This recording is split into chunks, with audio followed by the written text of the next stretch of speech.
విఘ్నేశ్వర షణ్ముఖ పార్వతీ సమేత పరమేశ్వరాయ నమః.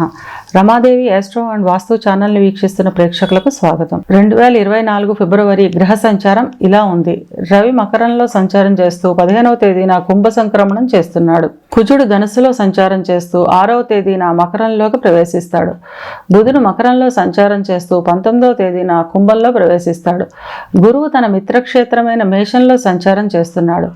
శుక్రుడు ధనుస్సులో సంచారం చేస్తూ 12వ తేదీన మకరంలోకి ప్రవేశిస్తాడు. శని తన స్వక్షేత్రమైన కుంభంలో సంచరిస్తున్నాడు. రాహువు మీనంలోనూ కేతువు కన్యలోనూ సంచారం చేస్తున్నారు.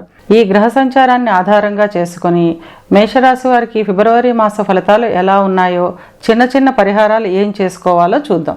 అశ్విని 1, 2, 3, 4 పాదాలు, భరణి 1, 2, 3, 4 పాదాలు, కృత్తిక మొదటి పాదము కలిపి మేషరాశిలో ఉంటాయి. మేషరాశి వారికి అధిపతి కుజుడు.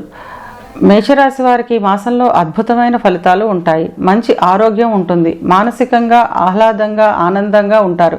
విహారయాత్రలు చేస్తారు. గృహోపకరణాలు, ఎలక్ట్రానిక్ వస్తువులు, విలాసవంతమైన వస్తువులకు అధికంగా వ్యయం చేస్తారు. ఈ ఖర్చును కొంత అదుపులో ఉంచుకోవడం మంచిది. చిన్న చిన్న ఆరోగ్య సమస్యలు ఏర్పడతాయి. ఇక విద్యార్థుల విషయానికి వస్తే, విద్యార్థులకు బద్ధకము, అలసత్వం ఉండడం వల్ల చదువుపైన ధ్యాస పెట్టి చదవాల్సిన అవసరం ఉంటుంది. విదేశాలకు వెళ్లే విద్యార్థులకు ఈ మాసం చాలా అనుకూలంగా ఉంటుంది. క్యాంపస్ సెలక్షన్స్కు వెళ్లే విద్యార్థులకు కోరుకున్న ఉద్యోగాలు మంచి మంచి ప్యాకేజీలతో లభిస్తాయి. ప్రభుత్వ ఉద్యోగం కోసం ప్రయత్నించే వారికి మొదటి 2 వారాలు చాలా అనుకూలంగా ఉంటుంది. ఉద్యోగం చేస్తున్న వారు వృత్తిలో మెరుగైన ప్రతిభ కనపరుస్తారు. తద్వారా పై అధికారుల నుండి ప్రశంసలు పొందుతారు. బదిలీల గురించి ఎదురు చూసేవారికి బదిలీలు అయ్యే అవకాశం ఉంటుంది. సహోద్యోగులతో సంబంధాలు కలిగి కార్యాలయాల్లో ఆహ్లాదకరంగా గడుపుతారు. వ్యాపారస్తులకు ఈ మాసం చాలా అనుకూలంగా ఉంటుంది. 2వ వారం తర్వాత వ్యాపార అభివృద్ధి బాగుంటుంది. ఎప్పటి నుండో రాని బాకీలు వసూలు అవుతాయి. కొత్త కొత్త ఆలోచనలతో వ్యాపారాన్ని అభివృద్ధి చేస్తారు. వివాహం కాని వారికి 2వ వారం తర్వాత వివాహం కుదిరే అవకాశం ఉంటుంది. వివాహం అయిన వారికి కుటుంబంతో కలిసి విహారయాత్రలు చేస్తారు.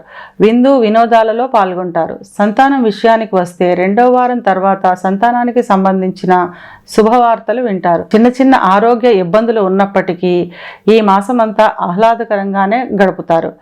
ఇవి కేవలం గోచార ఫలితాలు మాత్రమే. గోచార ఫలితాలు పూర్తిగా జన్మజాతక చక్రంపై ఆధారపడి ఉంటాయి. పూర్తి ఫలితాలు తెలుసుకోవాలనుకునేవారు తమ జన్మజాతక చక్రాన్ని విశ్లేషణ చేయించుకోవడం ద్వారా పూర్తి ఫలితాలను తెలుసుకుంటారు.